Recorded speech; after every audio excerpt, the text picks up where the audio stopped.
वर्षों पुरानी शर्मा हवेली, ऊंची ऊंची दीवारें, बड़े बड़े दरवाजे और लकड़ी की खिड़कियां जो हमेशा आधी खुली रहती थी। बाहर से देखने पर यह घर किसी राजा महाराजा की कोठी लगता, मगर अंदर कदम रखते ही अजीब सी ठंडक और रहस्यमयी खामोशी छा जाती। इसी हवेली में रहती थी कमला देवी। उम्र लगभग 60 साल, पर चेहरे पर ऐसी शक्ति मानो वक्त ने उन्हें पत्थर बना दिया हो। उनकी आंखें गहरी और पैनी थी, आवाज में ऐसा तेज कि बड़े बड़े भी सहम जाते। मोहल्ले में उनका नाम इज्जत और खौफ दोनों से लिया जाता था। कमला देवी का एक ही बेटा था, अभिषेक। पढ़ाई में होशियार, शहर में नौकरी करता था। उसकी शादी हाल ही में अनामिका से हुई थी। अनामिका भोली भाली, पढ़ी लिखी और संस्कारी बहुत थी। मायके में सबने उसे लाड प्यार से पाला था, मगर ससुराल आकर उसे लगा मानो वह किसी और ही दुनिया में आ गई हो। शादी के बाद अनामिका पहली बार इस हवेली में आई। सबने स्वागत तो किया, लेकिन पूरे घर में एक खामोशी पसरी हुई थी। बेटा, इस घर में ऊंची आवाज मत करना, उसकी जेठानी ने कान में धीरे से कहा। क्यों भाभी? अनामिका ने चौंक कर पूछा। कमला माँ को पसंद नहीं। और फिर वह रुक गई। खैर, तो धीरे धीरे सब समझ जाएगी। अनामिका ने ध्यान दिया। हवेली एक हिस्से में ताला लगा हुआ था। जब उसने उस ओर देखा तो कमला देवी की नज़र भी उसी ओर घूम गई। उनकी आंखों में ऐसा डर और गुस्सा मिला हुआ था कि अनामिका का दिल धड़कने लगा।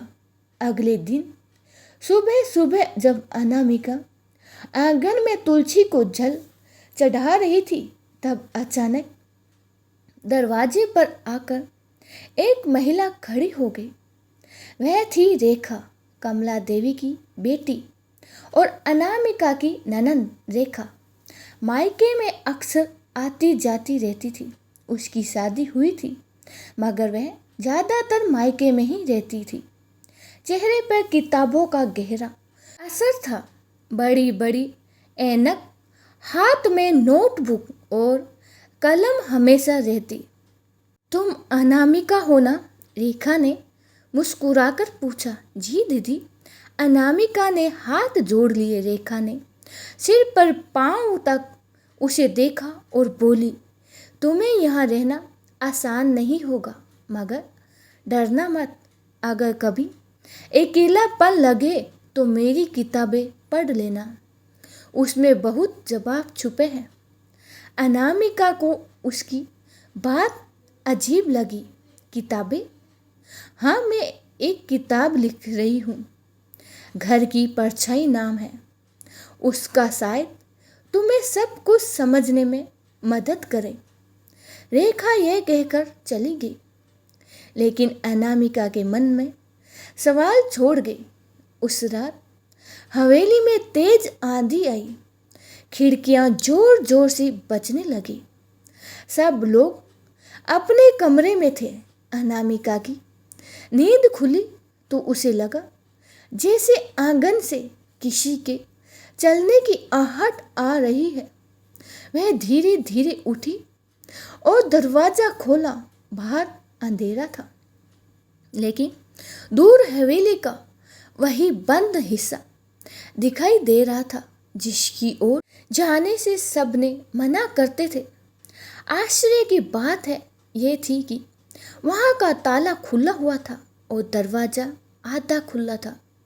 अनामिका का दिल धड़कने लगा। वह कदम आगे बढ़ाने ही वाली थी कि पीछे से एक तेज आवाज आई, अनामिका। वह पलटी तो देखा कमला देवी खड़ी थी। उनका चेहरा गुस्से से लाल था। इस तरफ कभी मत जाना, समझी? अनामिका ने सिर झुका लिया, मगर उसके मन में डर के साथ साथ उत्सुकता भी जाग चुकी थी। अगली सुबह जब रेखा फिर आई तो उसने अनामिका को एक पुरानी कॉपी थमा दी। ये मेरी किताब का ड्राफ्ट है, इसे पढ़ना, मगर किसी को मत बताना। अनामिका ने जब पहला पन्ना खोला तो लिखा था, हर घर की दीवारों में राज छुपे होते हैं। कुछ राज ऐसे होते हैं जो अगर बाहर आ जाए तो रिश्ते ही नहीं, जिंदगियां भी बिखर जाए। शर्मा हवेली में भी एक ऐसा ही राज है। अनामिका के हाथ कांप गए। वह समझ गई कि ये कहानी सिर्फ काल्पनिक नहीं बल्कि उसी हवेली से जुड़ी हुई है। शाम को अनामिका ने देखा कि कमला देवी अकेली पूजा कर रही है। उनकी आंखों से आंसू बह रहे थे। इतने कठोर चेहरे वाली औरत को रोते देख अनामिका हैरान रह गई। उधर रेखा बार बार कहती, दीवारों की आवाज़ सुनो अनामिका, यह घर बोलता है।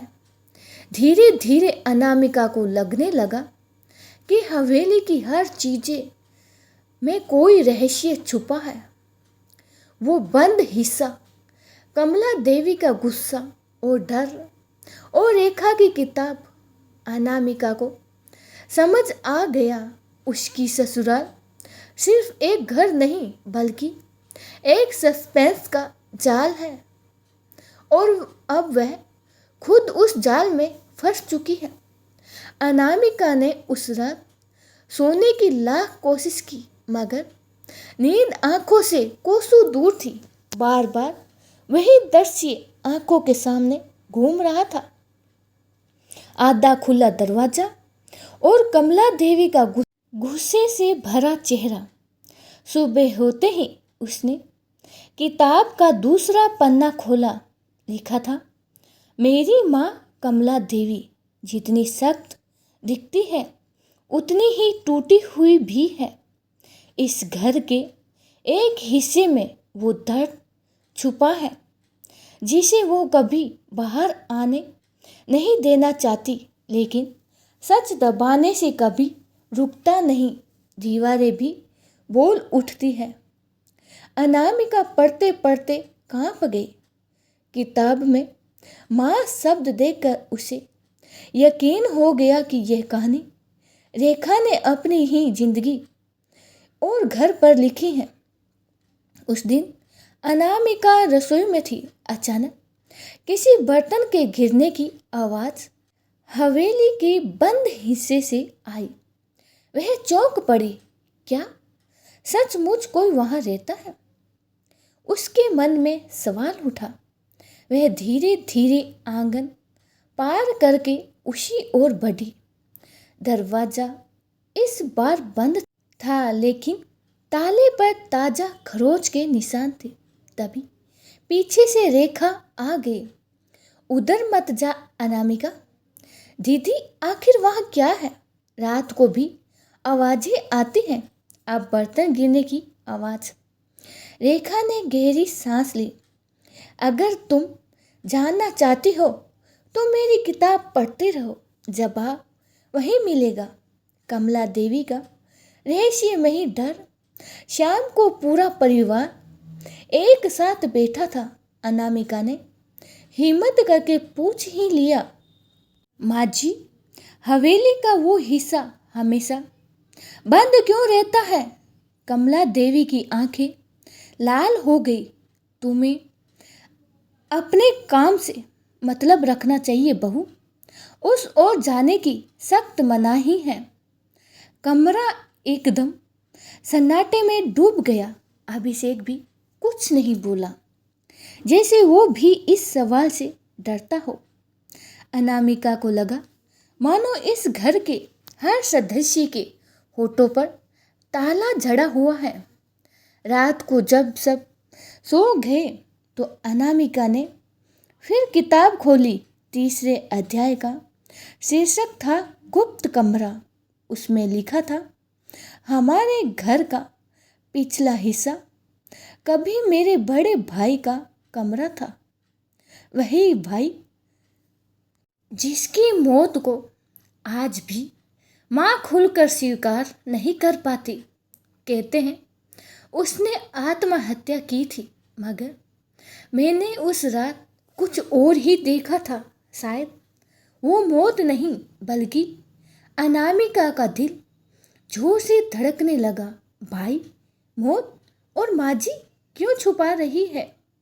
अचानक उसे ऐसा लगा जैसे खिड़की के बाहर कोई खड़ा उसे देख रहा हो। उसने झट से पर्दा हटाया, मगर बाहर अंधेरा था।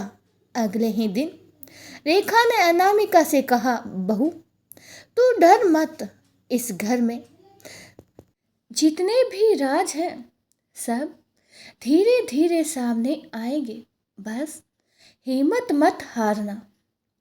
अनामिका ने हिम्मत जुटाकर पूछा, दीदी आपने किताब में लिखा कि आपने कुछ और देखा था, वो क्या था? रेखा की आंखें नम हो गई। वक्त आने पर बताऊंगी। अगर अभी बता दूंगी तो शायद तुम पर भी मुसीबत आ जाए।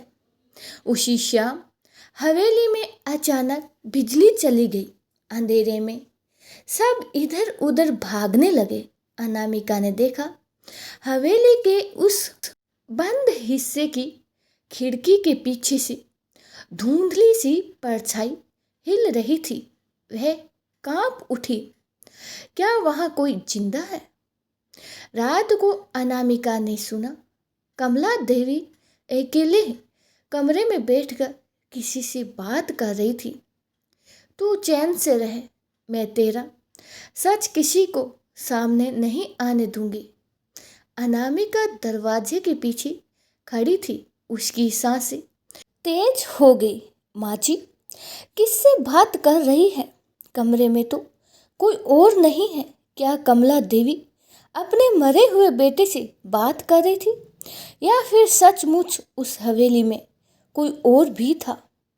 अगली सुबह रेखा ने किताब का एक और हिस्सा अनामिका को पढ़ने दिया। उसमें लिखा था, अगर किसी दिन ये सच बाहर आ गया तो हमारा परिवार बिखर जाएगा। माँ को डर है कि बहू कहीं इस राज तक ना पहुंच जाए, लेकिन अब मुझे लगता है बहू ही वह शख्स होगी जो सच को उजागर करेगी। अनामिका ने किताब बंद कर दी। उसके रोंगटे खड़े हो गए। तो क्या दीदी पहले से जानती थी कि मैं इस सच तक पहुंचने की कोशिश करूंगी? हवेली की दीवारें जैसे और भारी हो गई। हर कदम पर उसे लग रहा था कोई उसका पीछा कर रहा है। अब अनामिका तय कर चुकी थी, चाहे कुछ भी हो जाए उस बंद कमरे के हिस्से का दरवाजा जरूर खुलेगी। अब अनामिका की रातें बेचैनी में गुजरने लगी। हर बार जब वह किताब पढ़ती उसे लगता कोई उसके पीछे खड़ा है। हवेली की दीवारें जैसी फुसफुसाकर उससे कुछ कह रही थी। उसने तय कर लिया, अब और डरना नहीं, वो जानकर ही रहेगी इस हवेली का सच क्या है। एक रात सब सो चुके थे। हवेली में गहरी खामोशी थी। सिर्फ घड़ी की टिक टिक और हवा की सरसराहट सुनाई दे रही थी। अनामिका ने चुपचाप अपनी चाबियों का गुच्छा उठाया। धीरे धीरे वह हवेली के उस हिस्से की ओर बढ़ी जो हमेशा बंद रहता था। दरवाजे पर पहुंची तो उसका दिल जोर जोर से धड़क रहा था। ताले को हाथ लगाया तो हैरान रह गई। ताला बंद नहीं था। क्या किसी ने इसे पहले ही खोला है? उसने दरवाजा धीरे से धकेला। अंदर अंधेरा था, मगर धूल और बासीपन गंध साफ महसूस हो रही थी। कमरे में कदम रखते ही उसे अजीब सी सिरहन महसूस हुई। उसने लालटेन जलाया तो सामने पुराने फर्नीचर, टूटी अलमारी और दीवारों पर टंगे कुछ धुंधले चित्र दिखाई दिए। कमरे के बीचों बीच एक पुराना पलंग रखा था। उस पर सफेद चादर थे, जैसे वर्षों से किसी ने उसे छुआ न हो। अचानक उसकी नजर एक कोने में रखी मेज पर पड़ी। उस पर कुछ कागज और एक पुराना फोटो फ्रेम रखा था। फ्रेम में एक युवक की तस्वीर थी। चेहरा अभिषेक से काफी मिलता जुलता, मगर आंखों में गम की परछाई थी। नीचे लिखा था अरुण। तो ये माजी का बड़ा बेटा था, अनामिका बुंदबुदाई। अनामिका ने कांपते हाथों से मेज पर रखे कागज उठाए। उनमें से एक पर लिखा था, अगर ये पन्ने कभी बाहर आए तो सच सबके सामने होगा। मेरी मौत एक हादसा नहीं थी। उसके हाथ में से कागज गिर गया। तो क्या अरुण भैया की मौत आत्महत्या नहीं थी? तभी पीछे से किसी के कदमों की आहट आई। अनामिका पलटी तो देखा रेखा खड़ी थी। तुम यहाँ क्या कर रही हो? अनामिका ने कांपती आवाज से पूछा। रेखा शांत स्वर में बोली, मैं जानती थी तुम यहाँ आओगी, इसीलिए ताला मैंने ही खोला था। रेखा धीरे धीरे अंदर आई और उस तस्वीर की ओर देखने लगी। ये मेरे बड़े भाई अरुण थे। माँ हमेशा कहती है उन्होंने आत्महत्या कर ली, लेकिन मैं जानती हूँ कि उस रात यहाँ कुछ और हुआ था। क्या? अनामिका ने सांस रोककर पूछा। रेखा की आंखें भर आई। उस रात मैंने इस कमरे से चीख सुनी थी। मैं दौड़कर आई तो देखा माँ कमरे से बाहर निकल रही थी। उनके हाथ खून से सने थे और अंदर भाई जमीन पर पड़े थे। अनामिका के पैरों तले जमीन खिसक गई। मतलब माजी का हाथ? रेखा ने गहरी सांस ली। मुझे पूरा यकीन है, लेकिन माँ ने सबको कह दिया कि भाई ने खुदकुशी कर ली और तब से इस कमरे को ताले में जकड़ दिया। इतना कहते ही अचानक दरवाजे पर किसी के जोर से चिल्लाने की आवाज आई। अनामिका, रेखा, तुम दोनों यहाँ क्या कर रही हो? कमला देवी सामने खड़ी थी। उनकी आंखें गुस्से से जल रही थी। चेहरे पर पसीने की बूंदें चमक रही थी। रेखा कांपते हुए बोली, माँ, सच कब तक छुपाओगी? बहू को सब बता दीजिए। कमला देवी चीख पड़ी, चुप रहो। ये सच किसी को नहीं पता चलना चाहिए। अगर बाहर आया तो हमारा परिवार तबाह हो जाएगा। अनामिका स्तंभ खड़ी रही। सच उसकी आंखों के सामने था। हवेली का राज सिर्फ पुराना नहीं था, बल्कि एक खून से जुड़ा था। उस रात हवेली की हवा और भी भारी हो गई। अनामिका को लगा जैसे अब दीवारें भी उस खून की गवाही दे रही है। रेखा किताबों में सच लिख चुकी थी। अनामिका के सामने अब सबसे बड़ा सवाल था, क्या वह इस सच को बाहर लाए या चुपचाप इस हवेली की परछाइयों में जीना सीखे। कमला देवी की आंखें उसे घूर रही थी, मानो कह रही हो, अगर तुमने जुबान खोली तो अंजाम बुरा होगा। उस रात शर्मा हवेली में कोई भी चैन की नींद नहीं ली। अनामिका को बार बार रेखा की कई बातें याद आ रही थी। माँ के हाथ खून से सने थे। अगर ये सच था तो क्या कमला देवी ने अपने ही बेटे की जान ली? उसके मन में डर और शक की आंधी चल रही थी। सुबह हवेली का माहौल बेहद ही अजीब था। कमला देवी मंदिर में बैठकर लगातार घंटी बजा रही थी। उनकी आंखें लाल थी, चेहरे पर बेचैनी साफ झलक रही थी। रेखा अपने कमरे में बंद थी। अनामिका ने हिम्मत करके अभिषेक से कहा, सुनो, उस बंद कमरे में अरुण भैया की तस्वीर है और कुछ कागज भी मिले हैं। अभिषेक का चेहरा पीला पड़ गया। तुम उधर गई थी? हाँ, और दीदी ने कहा है कि उनकी मौत आत्महत्या नहीं थी। अभिषेक ने अनामिका का हाथ कसकर पकड़ा। बस, अब और कुछ मत पूछो। माँ से ये सवाल मत करना। यह सच बाहर आया तो सब खत्म हो जाएगा। उस दिन दोपहर को रेखा ने अनामिका को अपनी किताब का एक और हिस्सा पढ़ने को दिया। उसमें लिखा था, मैंने देखा था कि माँ कमरे से बाहर आ रही थी, लेकिन उनके चेहरे पर सिर्फ गुस्सा नहीं, डर भी था। भाई और माँ में अक्सर झगड़े होते थे। भाई कहता था कि उसने कुछ ऐसा देखा है जो पूरे परिवार को हिला देगा। उस रात वही राज उनकी मौत की वजह बना। अनामिका की रूह कांप गई। कौन सा राज? रेखा ने धीरे से कहा, शायद वही जिसकी वजह से माँ अब तक डरी रहती है। शाम को हवेली में अचानक हंगामा हो गया। कमला देवी बेहोश हो गई। जब होश आया तो उन्होंने अनामिका को पास बुलाया। बहू, तुझे लगता है कि मैं पापिन हूँ? अनामिका चौंक गई। नहीं माँ जी, ऐसा क्यों कह रही है?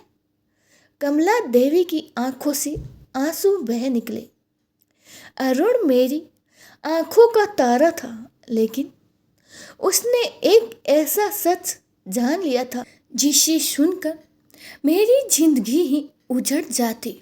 मैंने उसे रोका, धमकाया, मगर उस रात बात हाथापाई तक पहुंच गई। अनामिका सांस रोके सुन रही थी।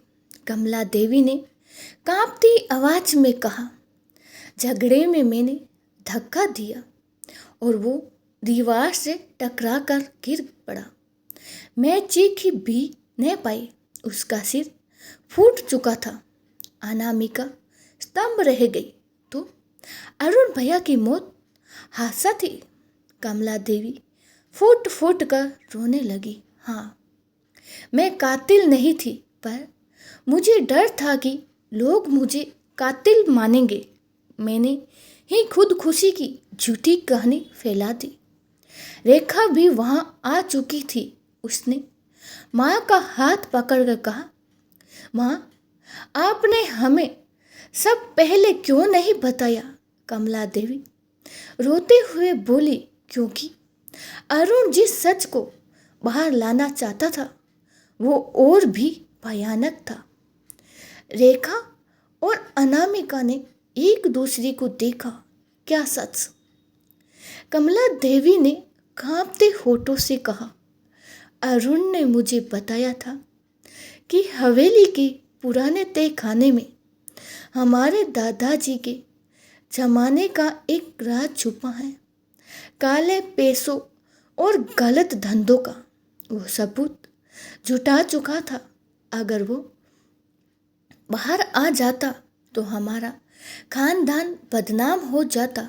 मैं ये सब सह नहीं पाती। ये सुनकर पूरा घर सन्नाटे में डूब गया। अनामिका ने पहली बार कमला देवी के चेहरे पर डर और टूटन देखी। रेखा ने कहा, माँ, राज छुपाने से कभी चैन नहीं मिलता। मैं इस किताब को छपवाऊंगी, दुनिया को सच्चाई जाननी ही होगी। कमला देवी ने रेखा को रोकने की कोशिश की। अगर तुमने ऐसा किया तो हमारा नाम मिट जाएगा, रेखा ने दृढ़ स्वर में कहा। नाम से बढ़कर इंसाफ है माँ। कुछ दिनों बाद रेखा की किताब हवेली की परछाइयाँ छपकर बाजार में आ गई। उसमें हवेली की दीवारों के पीछे छुपे हर सच को उजागर किया गया था। लोगों ने किताबें पढ़ी, चर्चा हुई और हवेली की इज्जत धूल में मिल गई। कमला देवी ने खुद को कमरे में बंद कर लिया। उनकी आंखों की चमक बुझ गई थी। शायद यही मेरी सजा है, हवेली की परछाइयों में जिंदगी काटना। अनामिका ने खिड़की से बाहर देखा। हवेली की दीवारें अब भी खामोश खड़ी थी, मगर उनके भीतर का सच सबके सामने आ चुका था और वह समझ गई। कभी कभी सास और बहू का रिश्ता खून से नहीं, सच की गवाही से जुड़ता है। रेखा की किताब हवेली की परछाइयाँ जैसे ही बाजार में आई, पूरे मोहल्ले, पूरे कस्बे में हड़कंप मच गया। लोग शर्मा हवेली की तरफ अंगुलियां उठाने लगे। यही वो हवेली है जहां बेटा मारा गया था। कमला देवी ने सच छुपाया। अनामिका जब भी बाजार जाती, लोगों की फुसफुसाहटें सुनाई देती। उसकी आंखों में आंसू आ जाते। अभिषेक भीतर से टूट चुका था। एक और माँ थी जिनके सहारे उसने बचपन गुजारा था। दूसरी ओर बहन और पत्नी थी जो अब सच की राह पर थी। एक शाम उसने अनामिका से कहा, तुम्हें समझ नहीं आता, इस किताब ने हमारा नाम मिटा दिया। अब कौन हमारे घर रिश्ता जोड़ेगा? मैं दफ्तर जाता हूँ तो लोग ताने मारते हैं। अनामिका ने उसका हाथ पकड़कर कहा, सुनो, सच कभी देर सबेर सामने आता ही है। अगर झूठ पर घर बनाया जाता तो वो घर कभी टिकता नहीं। अभिषेक चुप हो गया, मगर उसकी आंखों में दर्द साफ था। कमला देवी अब और ज्यादा चुप रहने लगी। वो पहले जैसी तेज तरार और सख्त नहीं रही। दिन रात पूजा में बैठी रहती, पर आंखें बार बार अरुण की तस्वीर पर टिक जाती। कभी कभी वो बूंद बूंदाती, मुझे माफ कर दे बेटा, मैंने तुझे बचाने की कोशिश की पर तुझसे ही सब छीन लिया। अनामिका उनके पास बैठ जाती और उनका सिर अपनी गोद में रख लेती। धीरे धीरे सास और बहू के बीच एक अजीब रिश्ता बनने लगा। डर और खौफ का नहीं, बल्कि मांग और माफी का। रेखा ने किताब के अगले संस्करण में तय खाने के सच का भी जिक्र किया। अभिषेक और अनामिका ने हिम्मत करके तय खाना खोला। अंदर पुरानी बोरियां मिली जिसमें नकली नोट, अफीम और रजिस्टर रखे थे। सबूत साफ थे कि हवेली के पुराने मालिक दादाजी गैर कानूनी धंधे करते थे। अनामिका कांपती हुई बोली, तो यही वो सच था जिसे अरुण भैया लड़ रहे थे। रेखा ने आंखें मूंद ली। हाँ, वो हमारे खानदान को पवित्र रखना चाहता था, लेकिन माँ डर गई और इसी डर ने उनकी जान ले ली। किताब और तय खाने का सच सामने आने के बाद प्रशासन ने हवेली को सील कर दिया। रेखा शहर चली गई, जहाँ उसने और किताबें लिखना शुरू कर दिया। अभिषेक ने भी नौकरी से इस्तीफा देकर कहीं और नया घर लेने का निश्चय किया। उसने अनामिका से कहा, इस हवेली ने हमें सिर्फ बोझ दिया है, अब हमें नए सिरे से जिंदगी शुरू करनी होगी। कमला देवी अब बूढ़ी और बीमार हो चुकी थी। अनामिका उनकी सेवा में लगी रहती। एक रात कमला देवी ने उसका हाथ पकड़कर कहा, बहू, तूने मुझसे कभी सवाल नहीं किया, कभी ताना नहीं मारा। तू मेरी सजा है और मेरी राहत भी। अनामिका की आंखों से आंसू बह निकले। माँ जी, अब सब भूल जाइए, सच बाहर आ चुका है। अब हमें सुकून से जीना चाहिए। कमला देवी ने धीमे स्वर से कहा, सुकून? शायद वो अब मेरे हिस्से में नहीं, लेकिन तू मेरी आखिरी आस है। समय बीतता गया, हवेली अब खंडर में बदल गई। लोग अब भी उसे शर्मा हवेली नहीं बल्कि परछाइयों का घर कहकर याद करते। रेखा की किताब ने सच को अमर कर दिया। अनामिका और अभिषेक ने शहर में नया घर बसाया। कमला देवी वहीं उनके साथ रहने लगी। अब वो कठोर सास नहीं बल्कि टूटी हुई माँ थी, जिन्हें अपनी ही बहू की ममता ने थाम रखा था। अनामिका जब भी रात को खिड़की से बाहर देखती, हवेली की याद उसके दिल में टीस बनकर उठती, लेकिन साथ ही उसे ये एहसास भी होता, कभी कभी सास बहू का रिश्ता सच के अंधेरे से गुजर कर ही विश्वास की रोशनी तक पहुंचता है। दोस्तों, आपको ये छोटी सी कहानी कैसी लगी? अच्छी लगी हो तो कमेंट बॉक्स में ज़रूर बताना। जय श्री कृष्णा, राधे राधे। मिलते हैं अगली एक छोटी सी कहानी के साथ। तब तक के लिए शुभ रात्रि। जय श्री कृष्णा, राधे राधे।